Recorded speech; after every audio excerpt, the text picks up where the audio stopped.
We got an email in from Manuel. He emailed us at questions@askjoedimatteo. You can email us there too. He emailed simply and said, "What do you recommend for prostate health? I am 59 years old." Yeah, so it's definitely a good question. As happens with a lot of these, more information will be helpful. I think too, this one's super broad. Yep. Because he's at 59. Is he saying, but what do you recommend for prostate health because XYZ, I'm experiencing this, I've got this risk. So we don't know any of that. So, obviously then only direction to go is broad in response. So generally, if you're 40 to 45, which that was startlingly young to me. Really? I'm 40, so that was like startling. If you are at higher risk, which being African-American is enough to check that box. If you have a brother or father with a history of prostate cancer, this one's a little more difficult. Or if you have a variant in the BRCA2 gene, which if you've had your genetics run. Exactly. So that's, not real useful, but brother, father, or just being African-American, you should get a PSA at 40 to 45. Really? Well, that's me. That was jarring. Yeah. And then, Manuel, for you at 59, you hit it either way. Yep. So, 55 to 69 is kind of the sweet spot. This is one of those interesting things where they don't recommend screening over 70. Again, screening is you have no symptoms. You just get tested because you hit a certain criteria or age. So they don't, obviously, if you're having major symptoms over 70, you're going to go deal with it. It's not saying just let your prostate ride. But from 55 to 69 is whenever they recommend actual screening. So he's in that. So number one, get your PSA done. It is a little nebulous. There's no exact numbers, but they can tell when it's a little out of whack high. And then also it gives them a baseline to be able to test periodically down the road. Yes. To see what your level changes. Got it. But again, it's not a black or white, you're supposed to be within 10 to 20 and you're at 25. So it's a little nebulous, but it's still a very valuable tool. And then from there, if there are any concerns, you get a digital rectal exam, which, and then also you would get a biopsy. We don't do those at the pharmacy, right? Yeah, I'm going to gloss over that one, but that is an important one. Had to be mentioned on a science show. Assuming that he's healthy, assuming that Manuel is just a typical 59-year-old guy who maybe he's waking up to go to the bathroom in the middle of the night or other things like that. There's nothing major, but he's older and he's going, I should probably think about taking care of this now before it gets bad. Yeah. I mean, we can assume that if he's going online to our site and asking the question that there's something there, either historically or like you mentioned, symptomology wise. So, it comes back to a lot of, and even I was a little surprised, still lifestyle when it comes to prostate cancer. Okay. I mean, this is not necessarily going to help. I'm going to eat more whole foods, fruits and vegetables, lycopene and tomatoes, and now I'm going to stop having, the urinary frequency at night. It's not like that one-to-one, but when you're looking at prostate cancer, it's a lot of the things that come up in nearly every, broad health topic issue, that we talk about. Cutting saturated fats, smokers are at higher risk. This one was interesting, heavy dairy consumption. Not sure if it's the calcium link or potentially a hormone link, but heavy dairy consumption, not just dairy consumption in general, but heavy dairy consumption has been associated with increased incidence of prostate cancer risk. Exercise been, another one, decreases the risk. Yep. This one was interesting though, coffee. Two separate studies, one studied at 3 cups, one studied at 4 or 5. 3 cups lowered risk of prostate cancer incidence, lowered. 4 to 5 cups lowered the severity and lethality of prostate cancer. So what you're saying is I'm not drinking enough coffee. I'm into it. My guess would be that yours are strong enough to qualify into the as a couple cups. Yes, I would guess you qualify for the 4 to 5 range. But so there's the lifestyle issues right there.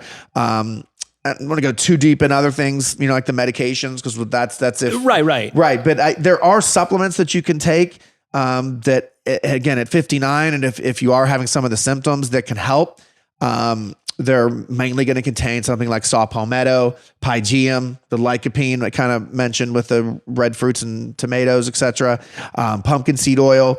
Those things have all been shown to help. We do combine them in ours in the Prostate Essentials. We've got a specific targeted product. Yes, that does combine all those different ingredients that you may have read about.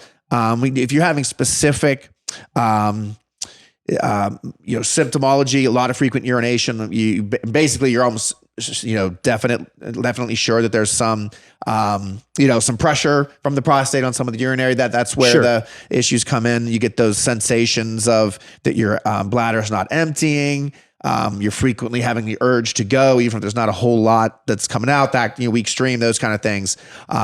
There's another product called Prostablock that does help with the symptomology if it's become a little more advanced. Okay. So that's going to have more of a turmeric kind of main ingredient there that approaches it more from an anti-inflammatory way. Skullcap, Bruta Chinese herb, and propolis. So those are the two supplement products in general. Also zinc, which I've read because it's always kind of associated with male health, and sometimes you almost need to reset on, because you just become so used to saying male health zinc or testosterone zinc. I look back into why, and it actually accumulates in high levels with the prostate. It's involved in critical activity. This gets the specifics of it get very scientific, but it accumulates in the prostate. It's responsible for some of the Krebs cycle activity that occurs inside of the prostate, blocking a certain metabolite. It was really, really interesting to see that how zinc literally needs to be in high levels and accumulates in the prostate. So that's, direct link there. You don't want to do mega doses. There was some almost paradoxical issues that we saw with mega doses, so don't do that. But 25 to 50 milligrams a day. There is 20 in our prostate essentials, so if you are taking that, you could go to 1 a day if you wanted, but I think going from 50 to 70 would be fine. But you don't want to do mega doses of zinc. Again, we see a lot of, I have this issue and this is just a nutrient, I'm gonna take a bunch of it. Watch with zinc. There's some smoke out there that doing mega doses is not the best thing for you. So fair enough. That's, kind of tough. And if you're going to do a medication, if things have kind of crossed over for you, I'm not going to go into God forbid, prostate cancer things, but the symptomology, try to stick with something like a Flomax or a Uroxetrol, the Zosyn drugs. Those are alpha blockers. They can be used for blood pressure, but these ones used for prostate have been found to be very specific to the vasculature in the urogenitary tract, urogenital tract. So it's not going to have as much blood pressure effect as some of the early alpha blockers. So it's pretty unique, in kind of the drug discovery phase. These were probably started as blood pressure drugs, but then they found that they're kind of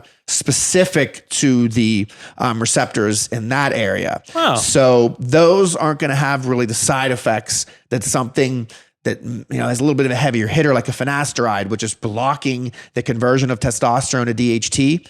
Dihydrotestosterone, DHT, is a very potent form of testosterone, and it's also associated with, along with your genetics, hair loss, as well as prostate inflammation over time. So that blocks it, but the DHT is still involved in a lot of male testosterone. Other things. Yes. Yeah. So when you start blocking that, you can have some of the sexual side effects, even down the line, bone issues, et cetera. So if you can avoid going into the heavier class, and you can get some symptom relief with a supplement and or one of the milder meds and some of the, pretty basic lifestyle recommendations, that's probably a, good starter point for prostate health.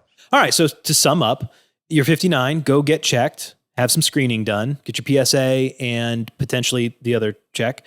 If it's general symptomology, you're just trying to stay healthy, our prostate essentials are great. And then the what was the other one? Prostablock, if things start to get a little more advanced. Right. Yeah. And then there are some lighter medications that can help as well, without all the heavy hitting side effects. Yep. Flomax, Uroxetrol, mainly Flomax. You can stick with that. I like it. Makes a lot of sense. I hope that helps, Manuel.